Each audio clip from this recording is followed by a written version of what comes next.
Hello viewers, this is the Seven Sense Communication, the leading public relation agency of Northeast India, appearing before you once again,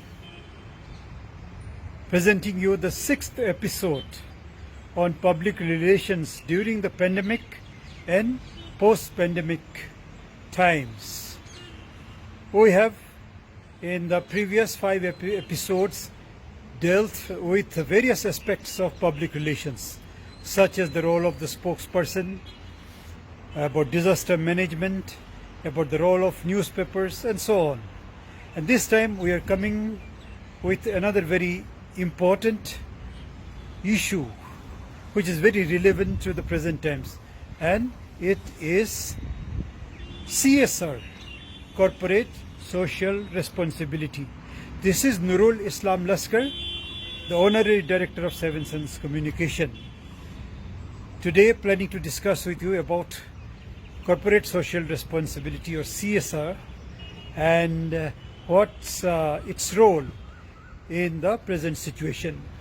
So first of all, for the people who are not very much conversant with what public relation is, let us remind you that public relation is basically the exercise to build an image and to sustain it in order to generate goodwill and support from the public, particularly the public with whom we have to transact our day-to-day business. So that is public relation. Now what is CSR? CSR is Corporate Social Responsibility.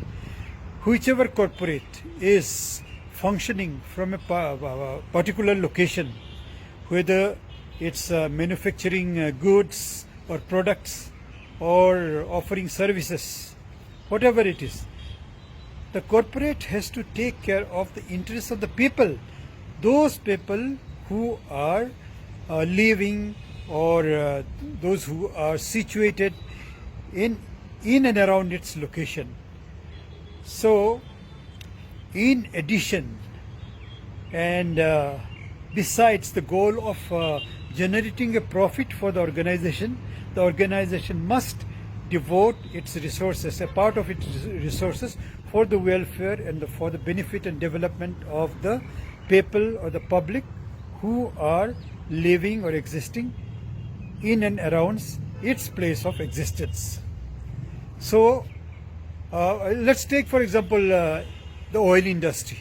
The oil industry functions from an area where the oil refinery is, or where the oil wells are, from where oil is extracted and sent to the refineries and ultimately to the to the sales points from where the oil is sold to the consumers. So in addition to generating profit from the sales of from producing and selling the crude and the petroleum industry must also do something good for the people who are living in and around the oil wells or the refineries. And what they can do? They can set up schools, run medical camps, give scholarship to the children of the people who are in their vicinity. So now let's come to the pandemic. Pandemic is a very peculiar kind of situation which has completely turned everything topsy-turvy. The plans of corporates, the government departments, the business institutions, the business organizations, schools, colleges, whichever organization you name it, all plans have gone awry. Everything is out of control. So after a time when the situation slowly turns normal, that may take a lot of time. If an organization does not take immediate steps to keep its image intact and to build upon it, it may one day find that people have forgotten about it. And it will be very difficult for that organization to rebuild its own market or get its clientele back. So pandemic is one time, one situation, one period in the course of the organization's activities that we should find out ways to keep the image intact and to build upon it. And one most important way of doing it is to put our focus on CSR, corporate social responsibility. So, as if you remember, we had told you that an organization has two kind of publics. Publics are the people with whom it transacts its day-to-day business. One is internal public, one is external public. The internal publics are the employees who draw their salary from the organization. Normally, the interest of the employees or the internal public doesn't come under CSR. That comes under this thing that is employee welfare, which could be a part of organizational development. But this situation is very unique. If an industry has a large number of workers, industrial workers, and if the industry closes its eyes to their interest, to their welfare, to their future, then it could be a colossal loss for the industry, and its image also will be hurt very badly.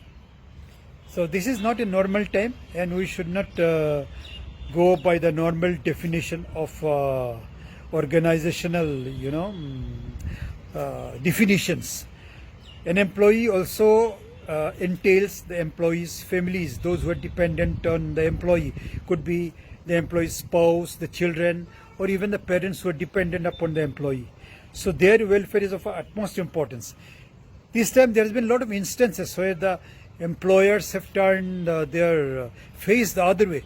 They have not bothered to find out whether the employee is able to pay the rent of the building or the house where they stay in, whether they are able to pay their electricity bills, water bills, and other regular bills, buy their medicines, buy their foods. So if an organization does not take care of this aspects, it's going to make a colossal loss and a colossal mistake. And if it takes care of its employees, it's going to not only build a very strong image, but can expect to get double in return from the employees when situation turns normal. And other than that, for other publics of the organization, you can always make a list of those publics. They could be those who are your suppliers, those who are your sales outlets, so people who are running your sales outlets, your service providers, those who provide you vehicles, those who provide you the furniture or the chemicals you need for your organization. It could be a long list. And behind every activity or every supply item, there will be people behind that. So you have to find out how you can help them. If they're in distress, how you can reduce at least a part of their distress. If there are families whose children are affected because schools and colleges are closed, how can you do something so that the children, even if it is not their academic activities, what you can do to keep them engaged in active endeavors?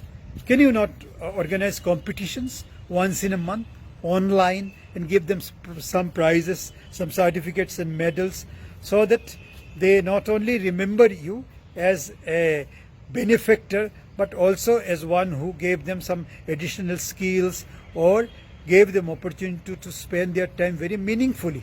So if you put on your thinking cap, you can always find out a lot of activities through which you can do your corporate social responsibility work, and at the same time keep the image of your organization intact, and even draw a plan to build upon it when the situation slowly, if at all, it comes to normal very soon. So with this, we come to the end of this episode, and surely we'll meet you very soon with a new episode. Thank you for giving your time. Bye.